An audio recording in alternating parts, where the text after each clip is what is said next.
თქვენ ბრძანდებოდით ადგილობრივი თვითმმართველობის არჩევნებში ირაკლი გოგოხიას პირადი წარმომადგენელი 22 საარჩევნო უბანში, სადაც მე ვიყავი რეგისტრირებული ამოჩენა. ხო? მე კიდევ ერთხელ გილოცავთ, თქვენ ბრძანდებით ბატონი ირაკლი გოგოხიას ახლო მეგობარი, დღეს უკვე ზედამხედველობის სამსახურის უფროსი.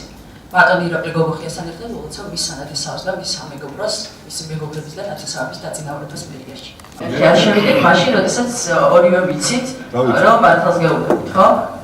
თქვენ ბრძანდებით ბატონი ირაკლი გოგოხიას ახლო მეგობარი, რის გამო დაინიშნა თანამდებობაზე, მაგრამ მეგობრობა წვდავს სამსახურში დანიშნოს? ვფიქრობთ, რომ ირაკლი გოგოხიასთან მეგობრობა არ იყო გამსასწორებელი თქვენი ამ თანამდებობაზე დანიშნისას? მე მგონი არ იყო. არ იყო, დარწმუნებული ბრძანდებით? სუდი არის ძალიან პატარა ქალაქი.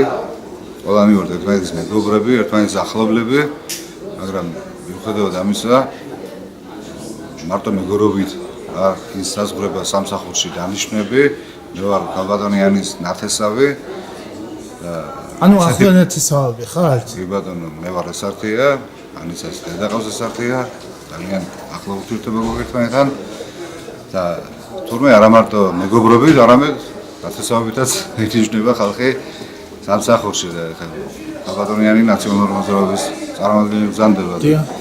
ბატონმა მერმა ესეთი პრეცედენტით დაუშვა, რომ ნაციონალური მოძრაობის წევრების ნათესავებით შეიძლება თურმე სამსახურის უფროსებად დაენიშნოს ჩვენს ქალაქში.